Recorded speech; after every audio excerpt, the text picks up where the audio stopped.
Hello students, आज की class में हम डिस्कशन करेंगे एक्सरसाइज 7.9 क्वेश्चन नंबर 9।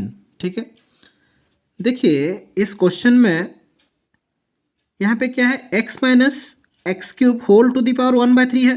नीचे क्या है, x टू द पावर 4। यहाँ पे जो पावर में 1/3 है, ये मेरे लिए थोड़ा कॉम्प्लिकेशन क्रिएट कर रहा है। तो क्यों ना इसको थोड़ा सा सिंप्लीफाई करके इस इंटीग्रेशन को थोड़ा सा मॉडिफाई करते हैं।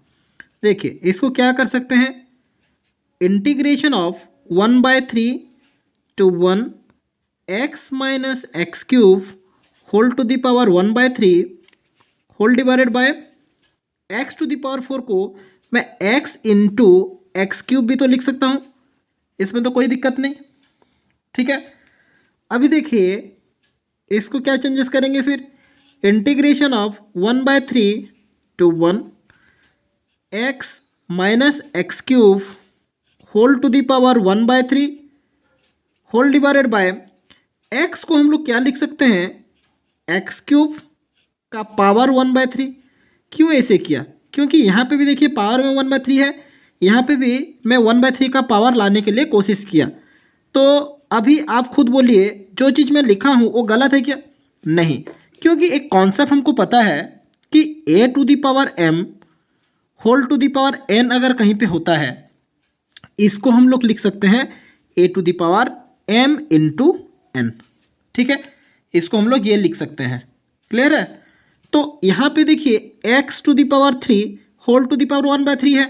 तो जब इसको हम लोग सॉल्व करेंगे तो x to the power m into n, तो m की जगह पे 3 है, n की जगह पे 1/3 है। देखिए दोनों कैंसिल हो जाने के बाद फाइनली मेरे को कितना मिल रहा है, x मिल रहा है ना। यहाँ पे x मिल रहा है, यहाँ पे भी क्या है, x। इसका मतलब x की जगह पे जो चीज़ मैं लिखा हूँ वो भी सरासर सही है। तो अभी इसको हम लोग क्या कर सकते हैं, देखिए इंटीग्रेशन ऑफ 1/3 to 1। अभी देखिए इसको हम लोग लिख सकते हैं x minus x cube by x cube whole to the power 1/3, और बाहर में ऑलरेडी 1/x क्यूब तो है dx। क्योंकि फिर एक कॉन्सेप्ट हमको पता है, अगर a to the power m by कहीं पे b to the power m अगर कहीं पे होता है, तो इसको a by B whole to the power m भी लिखा जा सकता है। ठीक है, ये कॉन्सेप्ट भी हमको पता है। इसी कॉन्सेप्ट को यहाँ पे यूटिलाइज कर दिया। a के जगह पे आपका x माइनस एक्स क्यूब है, b के जगह पे एक्स क्यूब है, तो this by this whole to the power 1/3। ओवरऑली में ये चीज़ लिख दिया। क्लियर है? इसको क्या करेंगे, that is equal to integration of 1/3 to 1 a minus b by c. क्या होता है, a बाय सी मतलब x by x cube minus x cube by x cube into 1/x cube dx whole to the power 1/3 है यहाँ पे। तो हमको कितना मिला, that is equal to integration of 1/3 to 1, यहाँ पे मिला कितना, 1/x² minus 1 whole to the power 1/3 into 1/x cube dx। अभी देखिए यहाँ पे जो ये टर्म है, क्योंकि हम जानते हैं 1/x² को अगर हम लोग डेरिवेटिव करेंगे तो क्या होगा, कहीं ना कहीं इसी टर्म आएगा, इसका डेरिवेटिव में यही टर्म होगा। क्लियर है? देखिए जिसको पता नहीं है, देखिए होगा कि नहीं। अभी हम लोग क्या करते हैं, put 1/x² minus 1 whole to the power 1/3 is equal to T. देखिए अभी यहाँ पे पावर में 1/3 है, यहाँ पे क्या है, टी है। मैं दोनों साइड होल क्यूब अगर कर दूंगा तो यहाँ पे 1/3 इंटू 3 कितना हो जाएगा, 1। ये हो जाएगा क्या, T cube. This implies 1/x² minus 1 is equal to क्या हो जाएगा, टी क्यूब हो जाएगा ना। अभी दोनों साइड डेरिवेटिव कीजिए तो ये हो जाएगा कितना, देखिए ऊपर जाएगा तो x टू द पावर -2, तो ये हो जाएगा n x to the power n-1 मतलब x टू द पावर -3। तो इसको हम 1/x³ भी तो लिख सकते हैं, dx इज इक्वल टू, देखिए टी क्यूब का डेरिवेटिव तो d/dx के फॉर्म में डायरेक्ट नहीं होगा, तो ये कितना आएगा, 3t² इंटू dt/dx। तो dx को क्रॉस मल्टीप्लाई करके यहाँ पे ले आया, तो यहाँ पे क्या बचा, dt। This implies 1/x³ dx is equal to -3/2 t² dt। अभी हमारा इंटीग्रेशन चेंज हो गया। Now I is equal to कितना हुआ। हाँ, एक चीज़ फिर भूल रहे हैं क्या, देखिए x की टर्म को t में कन्वर्ट कर रहे हैं, तो ये जो लिमिट है ये x के अकॉर्डिंग है, तो मेरा t के अकॉर्डिंग मेरे को लिमिट निकालना होगा। तो व्हेन x का वैल्यू 1/3 है, t कितना होगा, x की जगह पे 1/3 पुट कर दीजिए, तो 1/9 हो जाएगा नीचे, ये जो पलट जाएगा 9 - 1, ठीक है। 9 - 1 कितना, 8। 8 इज इक्वल टू t³, तो t इज इक्वल टू √3 8। √3 8 कितना आएगा, 2। फिर x का वैल्यू जब 1, यहाँ पे 1 पुट करेंगे तो 1 का स्क्वायर 1, 1/1 1, 1 - 1 0, तो t कितना होगा, 0। तो मेरा इंटीग्रेशन क्या मिलेगा, लोअर लिमिट है 2, अपर लिमिट है 0, और इसके जगह पे हम लोग पुट करेंगे t इंटू 1/x³ dx की जगह पे कितना आएगा, -3/2। तो फिलहाल -3/2 एक बाहर रख देते हैं, ठीक है। इक्वल टू यहाँ पे लिखो, -3/2 यहाँ पे बाहर आया, इंटू इसके जगह पे लिख दिया क्या, t² dt। तो फाइनली कितना आया, -3/2 इंटीग्रेशन ऑफ 2 to 0, यह आ गया आपका t³ dt। जब करेंगे तो -3/2 पहले से देखिए है, t³ का क्या हो जाता है, इंटीग्रेशन t⁴/4 लिमिट 2 to 0। तो अभी -3/2, फिलहाल के लिए 1/4 को बाहर ही ले आइए, अभी वैल्यू पुट कीजिए, 0 पुट होगा तो 0 - 2⁴ कितना हो जाएगा, 16, ठीक है। तो finally minus of minus plus, तो कितना आया, 3/2 इंटू 1/4 इंटू 16, तो 2 इंटू 4 कितना, 8, 8 2 जा 16, तो आंसर फाइनली कितना आएगा मेरे को, 6। ये हो जाएगा हमारा फाइनल आंसर। कीजिए आपका कौन सा ऑप्शन में 6 आंसर है, ऑप्शन नंबर ए। आपका ऑप्शन नंबर ए सही आंसर है। तो कितना इजी था, हालांकि थोड़ा सा कॉम्प्लिकेटेड है, नंबर को थोड़ा सा समझना जरूरी है। तो कोई भी कॉम्प्लिकेशन मेथड से आपको नहीं करना है, ऐसे ही इजी मेथड अगर आप लोग अपनाएंगे तो जरूर आंसर तक पहुंच जाएंगे, ठीक है। नंबर में कुछ भी नहीं था, थोड़ा सा पेशेंस का ज़रूरत है। आप मेरे साथ जुड़े रहिए, ऐसे ही नंबर करते रहेंगे, ठीक है। आइए सॉल्व करते हैं क्वेश्चन नंबर 10। क्वेश्चन है, if f(x) is equal to integration of 0 to x t into sine T D T, then f'(x) is what. आपको ये निकालना है। ऑप्शन में 4 बिट दिया हुआ है, उसमें से एक चुनकर लिखना है। पहला चीज़ देखिए, f(x) क्या है, ये इंटीग्रेशन से जो वैल्यू आएगा उसका वैल्यू किसका है, f(x) का। तो नाउ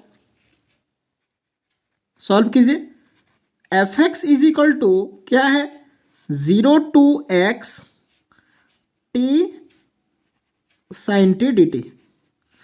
यहाँ पे देखिए दो फंक्शन क्या है, आपस में मल्टीप्लाई होके हैं, तो इंटीग्रेशन बाय पार्ट्स के अकॉर्डिंग हम अगर आइलेट को फॉलो करेंगे तो एक फंक्शन है ट्रिगोनोमेट्रिक, एक फंक्शन है अरिथमेटिक।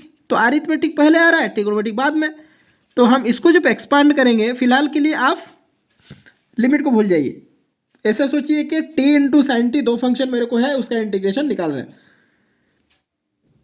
तो हम क्या करते हैं, फर्स्ट फंक्शन को रखते हैं into integration of second function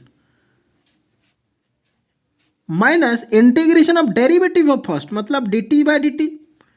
ये जो नीचे dt लाएंगे या dx लिखेंगे, ये कहाँ से आपको पता चलता है, कभी भी कंफ्यूज मत होइएगा। यहाँ पे अगर देखिए dt है तो मैं d/dt करूँगा, यहाँ पे अगर dx होता तो d/dx करता। यहाँ पे कभी भी कंफ्यूज मत होइएगा, ठीक है। यहाँ पे क्या है देख लीजिएगा, उस हिसाब से d/dt या d/dx या d/du जो भी ज़रूरत है उसको पुट कीजिएगा। इंटीग्रेशन ऑफ, यहाँ पे देखिए second function sine T D T उल्का डी टी, और इसके लिए लिमिट दिया हुआ है क्या, 0 to x। क्लियर है, that is equal to t into integration of sine T क्या होता है, minus cos T minus integration of D T by D T 1, यहाँ पे फिर आएगा कितना minus cos T, minus of minus plus, यहाँ पे आएगा कितना कॉस टी डी टी, यहाँ पे limit 0 to x that is equal two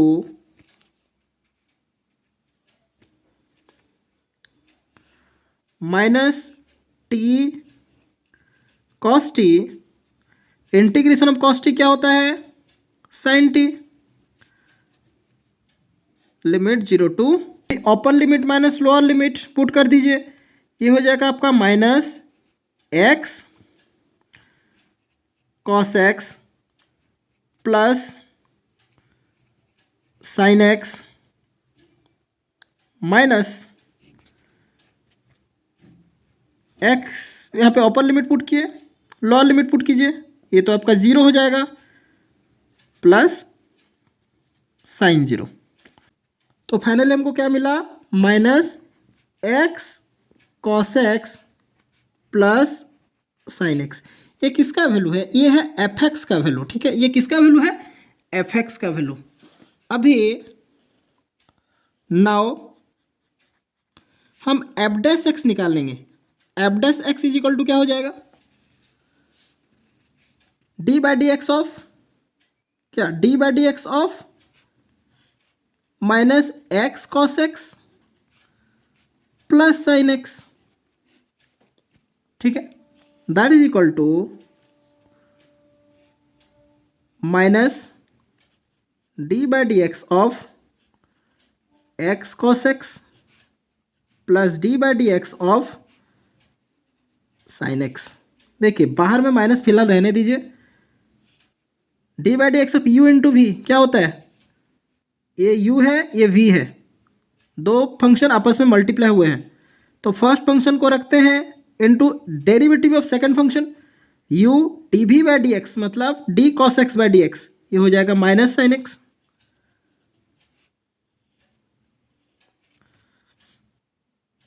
plus cos x को रखेंगे into d by D x of x कितना 1 plus d by D x of sine x कितना cos x, ठीक है। अभी minus को एंट्री करवाइए, माइनस ऑफ माइनस प्लस, ये हो जाएगा आपका x sine x minus cos x plus cos x, minus cos x plus cos x cancel, तो फाइनली आपको कितना मिला एक्स साइन एक्स। तो एफ डैश एक्स का वैल्यू कितना आया एक्स साइन एक्स। चेक कीजिए आपका कौन सा ऑप्शन में एक्स साइन एक्स है, ऑप्शन नंबर बी, आपका option number B will be your final answer. So you have to follow this steps to find out your answer, ठीक है। अगर कहीं पे आपको कुछ कन्फ्यूजन लगा तो आप कमेंट सेक्शन में कमेंट कीजिए, मैं आपको हेल्प करूँगा, ठीक है। तो ऐसे आपके लिए बेहतरीन ईजी तरीके से सॉल्व करते हुए आपके लिए नंबर लेते आऊँगा। आप मेरे साथ जुड़े रहिए, टोटल एनसीईआरटी हम लोग कवर करेंगे, ठीक है। Thank you.